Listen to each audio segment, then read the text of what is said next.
Olá, bom dia, amigos e amigas aqui do canal Dica de hoje. Hoje, sábado, dia da gente falar um pouco mais sobre macroeconomia. E nesse vídeo de hoje a gente vai mostrar como a arrecadação do governo está crescendo, como a relação dívida-PIB está caindo e como a inflação está sendo usado como um instrumento aí de política pública para que isso tudo aconteça. E é claro que nem sempre isso é positivo, né? Quem viveu lá na década de 80 sabe os efeitos perversos da inflação, e a gente que viveu lá também, acho que todo mundo ali na década de 2013, 14, 15, a gente lembra como foi complicado aquela história de um pouco de inflação não faz mal. Então, curtam já o vídeo nosso, se inscrevam no canal e a gente já começa.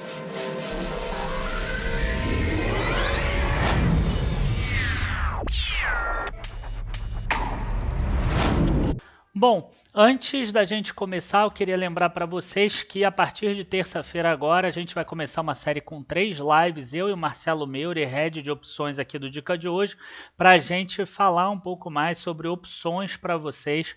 E esse conteúdo vai ser importante tanto esse ano, quanto no próximo, quanto em todos os outros. Então não perca, 100% online, 100% gratuito, o link está aqui na descrição. Basta você se inscrever que você vai receber os links por e-mail para acompanhar essas 3 lives. Bom, primeira coisa que eu acho que é importante a gente falar é uma notícia que já não é tão nova, é do dia 29 de junho, tá? Que fala sobre a arrecadação federal aqui, que alcançou mais de 744 bilhões de janeiro a maio. Isso fala um aumento de 21% na arrecadação, isso já desconta a inflação e não é por causa da pandemia, tá? Porque aumentaria do mesmo jeito. Se a gente pegar janeiro, fevereiro, março, também aumentavam. É claro que se a gente pegar aqui o mês de maio, aumentou muito, né? E aí o Globo fez aqui uma planilha legal que a gente percebe aqui, ó, 83 bilhões e aqui 142 bilhões. O governo, ele deixou abril e maio as empresas postergarem alguns dos impostos por causa da pandemia e porque muitas delas estavam fechadas, então realmente aqui teve um impacto, né, maior em termos de arrecadação. Mas mesmo assim, a gente percebe que esse número daqui já é o maior de toda a série histórica, mesmo antes da pandemia. Lembrando que esses valores já são corrigidos pela inflação, logo o Brasil volta a arrecadar valores recordes. Tá?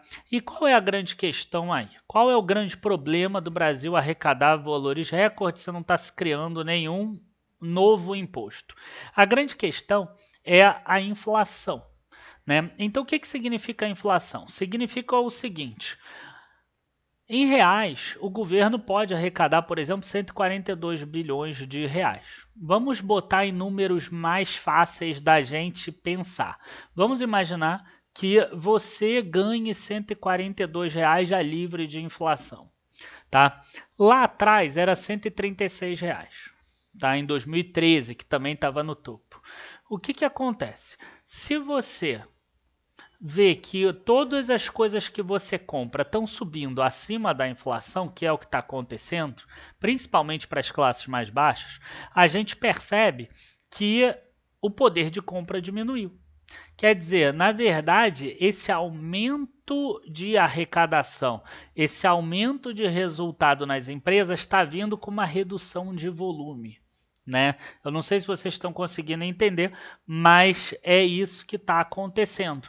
Então, quer dizer, você usa a inflação como forma de aumentar a tua arrecadação, com isso você faz com que as pessoas consumam menos, então quer dizer, a inflação acaba sendo um instrumento de política pública para que o governo pague a dívida às custas da população ter menos dinheiro para consumir, ou às vezes até ter um valor nominal maior, mas um valor nominal que consome menos coisa.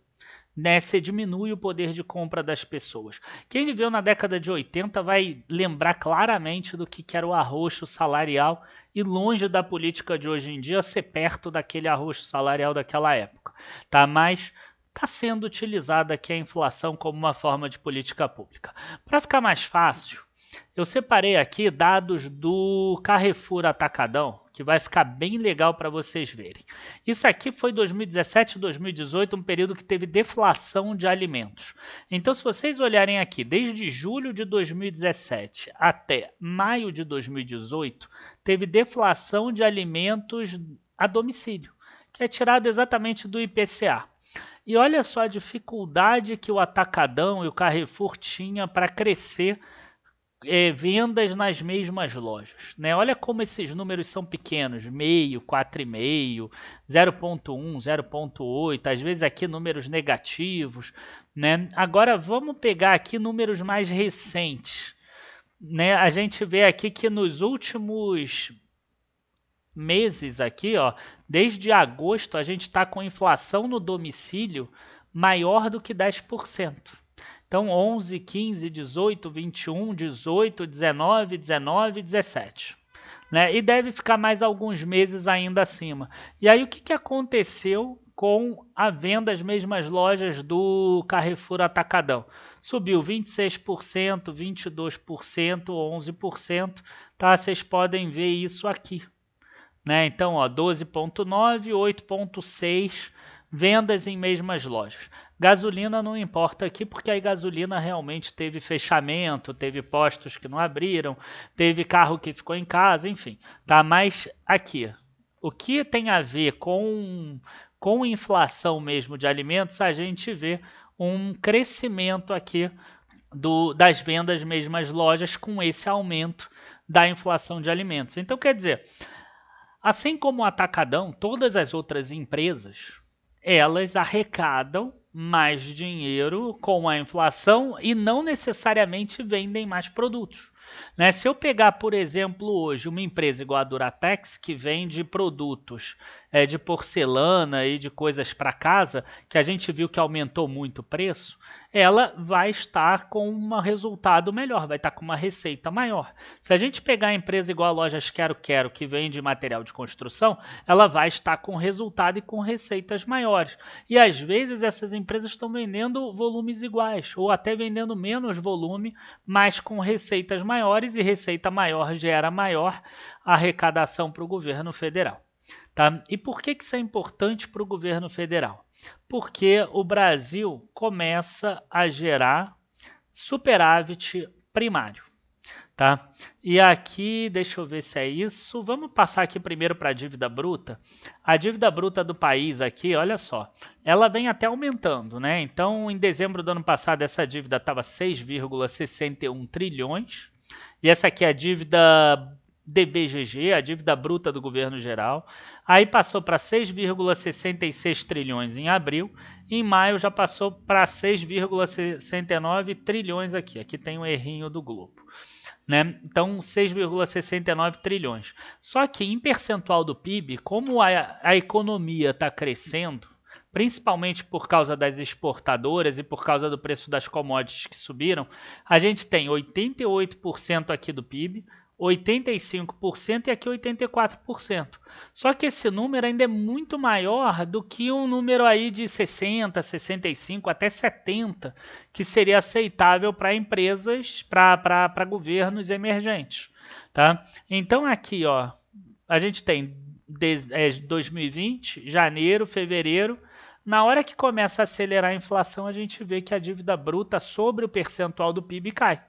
Porque acaba que facilita para empresas exportadoras, né? A gente acaba tendo um dólar mais alto quando isso acontece e a gente acaba tendo também um aumento da arrecadação, principalmente de empresas exportadoras ou, se não, daquelas outras que passam a vender mais e ter mais resultado, mesmo sem aumentar volume, que foi o que a gente mostrou antes.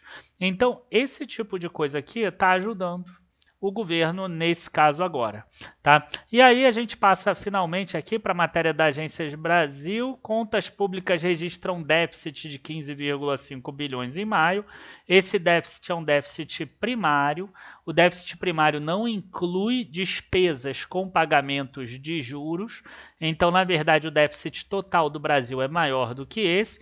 Em 2020, o déficit, estava em 131 bilhões, mas aí tinha auxílio emergencial, tinha um monte de coisa que aí não dá para a gente comparar.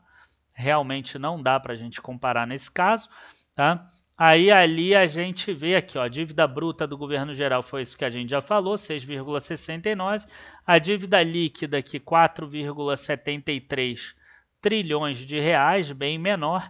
E o que eu queria mostrar aqui é que mesmo assim no ano ainda tem um superávit primário do Brasil, né? Por enquanto aqui, ó, nos acumulados dos 5 primeiros meses deste ano, ainda, segundo as contas públicas, registram superávit primário de 60 bilhões de reais. O Brasil deve conseguir fechar o ano muito melhor do que o déficit primário de menos 200 e poucos bilhões que foi colocado lá no início do ano como meta para esse ano, muito por causa da inflação, muito por causa do crescimento da economia, que aí sim tem a ver com um bom trabalho do governo, de certa forma. E muito também por causa da alta do dólar e as exportadoras que vem crescendo bastante. Então, fica ligado, porque a inflação, nesse momento, está sendo usada como instrumento de política pública, mas presta atenção também que estão tentando segurar e não estão colocando todo o aumento em alguns dos produtos, principalmente gasolina, mesmo com aumento, energia elétrica, mesmo com os aumentos de 8%, 9%, as empresas perderam muito mais do que isso, e principalmente saneamento. Saneamento é que é incrível. A Copasa, por exemplo, teve redução da tarifa, Sanepar teve mudança de GPM para IPCA, enfim, o cenário de saneamento está pior ainda. Mas isso tudo deve voltar no futuro com mais inflação. E assim, não pode perder a meta da inflação. Se a inflação começar a ficar descontrolada, aí começa a ter problema para o país. Então, cuidado com a ideia de que um pouco de inflação é bom. A gente já sofreu num passado até recente com isso. Abraços a todos, bons investimentos. Não deixem de se inscrever no link da descrição para acompanhar o nosso workshop sobre opções na semana que vem, dias 20, 21 e 22 de julho.